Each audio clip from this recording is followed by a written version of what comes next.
Hello friends, welcome to Pebbles. நான் உங்கள் கோபி சுதா கோவி சமையல். நம்ம இன்னைக்கு செய்ய போகிறது டயபெட்டிஸ் ரெசிபி. அதாவது என்னன்னா சுகர் இருக்கிறவங்களுக்கு இது வந்து ஒரு நல்ல மருந்தும் கூட. பாவக்காய் வந்து நம்ம பச்சையாவே அரைச்சிட்டு அதை வந்து ஜூஸ் எடுத்தும் குடிக்கலாம். இது வந்து என்னன்னா நம்ம பாவக்காய் அதாவது என்னன்னா மிளகு குழம்பா தான் வைக்க போறோம். இது வந்து என்னன்னா வின்டர் சீசன்ல ரொம்ப நல்லது. அதாவது இம்யூனிட்டி வந்து ஜாஸ்தி பண்றதுக்காக தான் நம்ம இன்னைக்கு செய்ய போறோம். ரொம்ப உடம்புக்கு ஹெல்தியானதும் கூட. இப்போ எப்படி செய்யறதுன்னு பார்க்கலாம். இதுக்கு 2 டேபிள் ஸ்பூன் எண்ணெய் விட்டுக்கலாம். நம்ம பாவக்காய் குழம்புக்கு வந்து என்னென்னா தனியாக தான் வதக்கிட்டு இது ஒரு பேஸ்ட் பண்ணுற மாதிரி தான் செய்கிறோம். இதுக்கு என்னென்னா ஒரு அரை டீஸ்பூன் அளவுக்கு நம்ம சீரகம் போட்டுக்கலாம். மிளகு கொஞ்சம் ஜாஸ்தி போட்டுக்கலாம். மிளகு தான் வந்து இந்த பாவக்காய் குழம்புக்கு நல்லா டேஸ்ட் கொடுக்கும். இது கூட ஒரு பிஞ்ச் அளவுக்கு வெந்தயம் போட்டுக்கலாம். ரொம்ப போட்டிங்கன்னா கசக்கும். ஏன்னா பாவக்காயும் கசக்கும், வெந்தயமும் கசக்க ஆரம்பிச்சிடும். அதனால் கம்மியாகவே நம்ம ஆட் பண்ணிக்கலாம். இப்போ நம்ம பெரிய வெங்காயம் ஆட் பண்ணிக்கலாம். சின்ன வெங்காயம் இருந்தாலும் நம்ம சின்ன வெங்காயம் ஆட் பண்ணிக்கலாம். கருவேப்பிலை, இதுக்கு நம்ம ஒரு சிட்டிகை மஞ்சத்தூள் ஆட் பண்ணிக்கலாம். இது கூட தேங்காய் ஒரு 1/4 மூடி அளவுக்கு நம்ம ஆட் பண்ணிக்கலாம். இதையும் சேர்த்து நல்லா பரட்டி விட்டுக்கோங்க. இது கூட நம்ம குழம்பு மிளகாய்த்தூள் ஆட் பண்ணிக்கலாம். குழம்பு மிளகாய்த்தூள் 2 டீஸ்பூன் அளவுக்கு ஆட் பண்ணிக்கலாம். இதுக்கு தனி மிளகாய்த்தூள் வேண்டியதில்லை. அதுக்கு பதிலாக நம்ம தனியாத்தூள் மட்டும் தனியாக ஆட் பண்ணிக்கலாம். ஏன்னா கிரேவி வந்து திக்காக வேணும்னா ஆட் பண்ணிக்கோங்க. இது கொஞ்சம் கம்மியாகவே ஆட் பண்ணிக்கலாம். 1 டீஸ்பூன் போதும். இதையே நல்லா பரட்டி விட்டுட்டு ஆஃப் பண்ணிக்கலாம். இப்போ ஆஃப் பண்ணிக்கலாம். இப்போ நல்லா பரட்டி விட்டுருங்க. இந்த சூட்லேயே வந்து பச்சை வாசனை போயிடும்.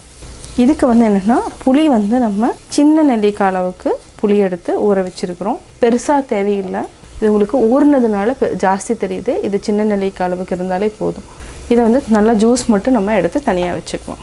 இதை ஆற வச்சு தனியாக எடுத்துக்கலாம். நம்ம கடாய் வச்சுக்கலாம். கடாயில் 3 டேபிள் ஸ்பூன் அளவுக்கு எண்ணெய் விட்டுக்கலாம். எண்ணெய் நல்லா காயிட்டும். கடுகு 1/4 டீஸ்பூன். இதுக்கு நம்ம கொஞ்சமாக வெந்தயம் போட்டுக்கலாம். கடுகு நல்லா பொரிஞ்சிருச்சு. இப்போ நம்ம கருவேப்பிலையும் ஆட் பண்ணிக்கலாம். பெருங்காயம். இது கூட ஒரே ஒரு வரமிளகாய் தாளிக்கிறதுக்கு போட்டுக்கலாம். ஒரு பெரிய வெங்காயம் 30 செகண்ட் மட்டும் நல்லா தாளிச்சிட்டு இதுக்கு வந்து என்னென்னா ஒரே ஒரு தக்காளி ஆட் பண்ணிக்கலாம். போதும், இந்த அளவுக்கு வதங்கினாலே போதும். இப்போ ஒரே ஒரு தக்காளி. இப்போ நம்ம கொஞ்சமாக உப்பு போட்டுக்கலாம். இதையும் சேர்த்து நல்லா வதக்கிட்டு நம்ம பாவக்காயை ஆட் பண்ணிக்கலாம். தக்காளி, வெங்காயம், கருவேப்பிலை நல்லா வதக்கிட்டோம். இப்போ அரிஞ்சு வச்சுருக்கிற பாவக்காயை ஆட் பண்ணிக்கலாம். இதையும் சேர்த்து நல்லா வதக்குங்க. கொஞ்சமாக உப்பு சேர்த்துக்கலாம். இது ஒரு 3 நிமிஷம் வரைக்கும் விட்டுட்டு அதுக்கப்புறம் நம்ம புளி சேர்த்துக்கலாம். புளி தண்ணி ஆட் பண்ணி வேக வைக்கணும். இப்போ நம்ம புளி தண்ணி நல்லா கரைச்சிட்டோம்.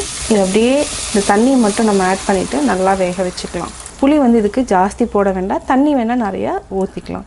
சின்ன நெல்லிக்காய் அளவுக்கு தான் நம்ம எடுத்துருக்குறோம். இதை நல்லா மிக்ஸ் பண்ணி விடுங்க. இது வந்து என்னென்னா இந்த புளி தண்ணியிலே கொஞ்சம் நல்லா வேகட்டும். இப்போ நம்ம மூடி வச்சுக்கலாம். பாவக்காய் நல்லா வெந்துடுச்சு. அதாவது என்னென்னா இது வந்து என்னென்னா புளி தண்ணியிலே வேகணும். அப்போ தான் வந்து டேஸ்ட் நல்லாயிருக்கும். ஆல்மோஸ்ட் பார்த்திங்கன்னா 25% தான் புளி தண்ணி இருக்குது. இப்போ நம்ம ஆல்ரெடி அரைச்சி வச்சுருக்கிற வெங்காயம், தேங்காய் பேஸ்ட்டு ஆட் பண்ணிக்கலாம். இது கூட மசாலா இதுலேயே நம்ம சேர்த்துருக்குறோம். இது ரொம்ப ஜாஸ்தி ஆட் பண்ண வேண்டாம். கொஞ்சமாக ஆட் பண்ணணும். அப்போ தான் வந்து நல்லாயிருக்கும். இது வந்து கிரேவியாகவும் இருக்கக்கூடாது. கொஞ்சம் நல்லா சுக்கா மாதிரி இருந்துச்சுன்னா நல்லாயிருக்கும். இது சாதத்து கூடயும் சாப்பிட்டுக்கலாம். சப்பாத்தி அதுக்கும் ரொம்ப நல்லாயிருக்கும். கொஞ்சம் தண்ணி விட்டுக்கலாம். இப்போ நம்ம ஆட் பண்ணிட்டோம்.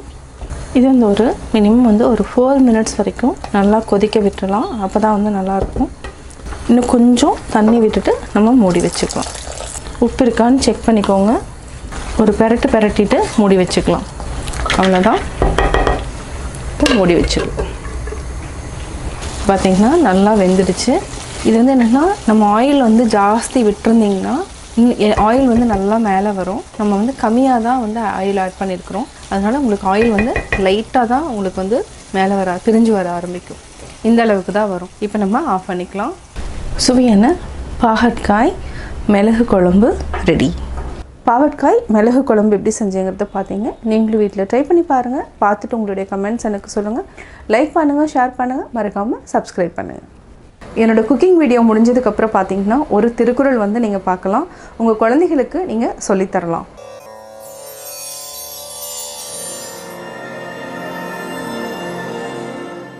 வினை வலியும் தன் வலியும் மாற்றான் வலியும் துணை வலியும் தூக்கிச் செயல்.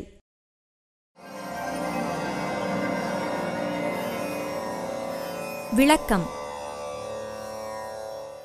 செயலின் வலிமையும் தன் வலிமையும் பகைவனது வலிமையும் இருவர்க்கும் துணை செய்வாரின் வலிமையும் ஆராய்ந்தே செயலில் இறங்க வேண்டும்.